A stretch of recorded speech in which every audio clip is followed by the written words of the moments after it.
Hello and welcome to the Magic Mushroom Mastery Review video. Today I'm going to go over some of the major differences between the magic mushroom growing technique Psilocybe phoneticus, or PF Tek for short, and the technique outlined in the Magic Mushroom Mastery Grow Guide.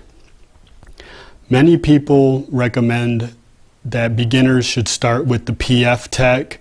They say that it has a lower rate of failure, but I disagree, and I believe that everyone should start with what is referred to as a casing technique, and this is a variation. The Magic Mushroom Mastery Guide uses a variation of the casing technique, so I'm going to explain some of the differences. First of all, let me remove this. The PF Tek uses what are called half-pint jars. Okay, this is a half-pint jar. This is what the Magic Mushroom Mastery Guide uses. These are half-gallon jars. In the guide, it calls for 2 half-gallon jars. The equivalent of 2 half-gallon jars broken down into half pints would be 16 of these half pints into these 2 jars. Now, with both techniques, you will use a mushroom spore syringe to introduce the spores into the substrate or the food source. In both cases, these jars would be filled with wild bird seed for the substrate. Just straight, it'd be prepared, but wild bird, only ingredient is wild bird seed.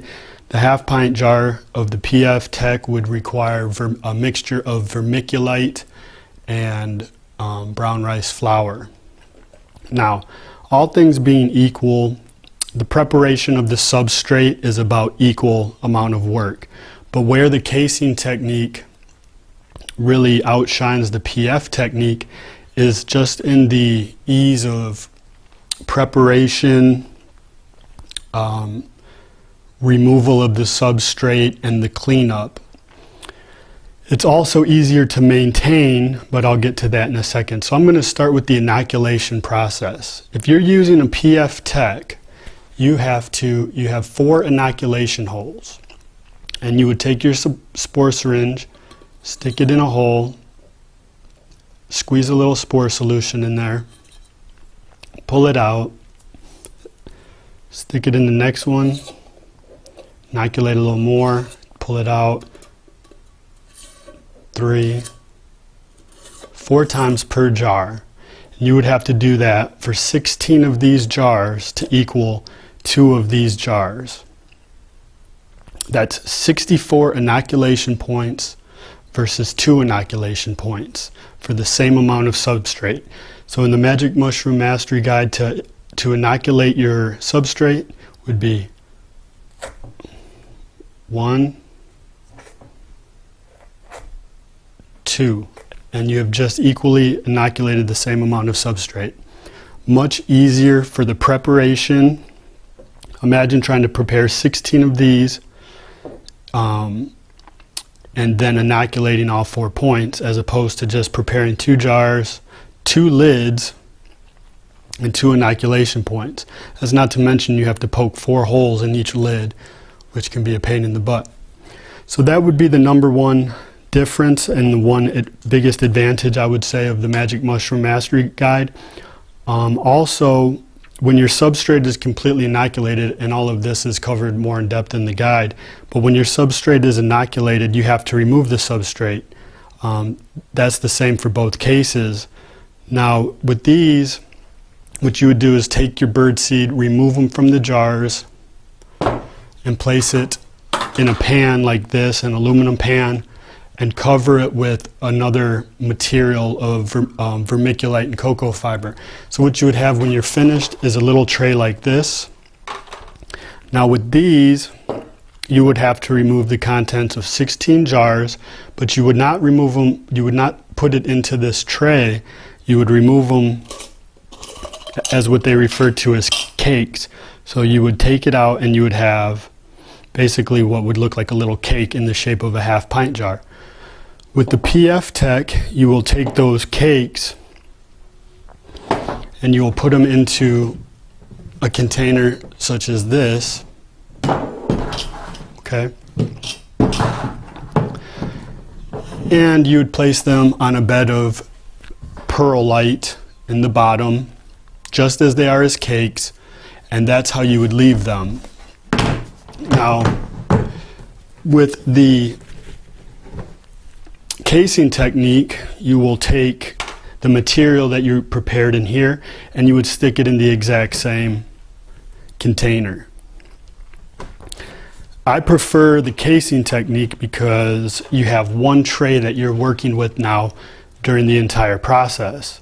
When you have 16 of the cakes laid out into the bin, you can imagine how much more difficult that is to try to pick the mushrooms without knocking them over and without getting your fingers all over them. They're going to be falling all over the place. So to me, these are a lot more work in the maintenance of not just the preparation, but the maintenance of your substrates. So now also, one other thing is, so in the PF Tek, it is said by itself that you could expect about 1/8 of dried mushrooms from each one of these cakes. If that's the case, 16 of these would give you 1 ounce of dried mushrooms. In the Magic Mushroom Mastery Guide, these 2 jars will consistently produce between easily 3 ounces dried to 4.5 mushrooms dry. So even if the work was equal between the 2 techniques, this one would still produce more. Also, I think that the casing technique is more forgiving. It doesn't need the humidity doesn't have to be so perfect, and the fresh air isn't so critical. The pan with the material on top creates its own little environment, which makes it very happy, and it doesn't require the maintenance of the PF Tek. On top of that, so we'll say, even if the cost was the same between the 2 to get started, which roughly that's not going to be a major advantage either way, the startup costs, the replenishment costs of your materials is going to be about the same. The main thing is the ease of it, the ease of preparation, the ease of cleanup, just the ease of the entire process, which the easier something is, the more likely you are to do it. The other thing I like about the casing technique is when this thing is filled with vermiculite and cocoa fiber, all you see is a tray. Anything could be growing in there. It could look like just your typical herb garden. If you had 16 of these little cakes sitting around, sitting in that bin, it's pretty obvious what's going on there. So I hope that better explains the difference between the Magic Mushroom Mastery Guide and the classic PF Tek. Thank you.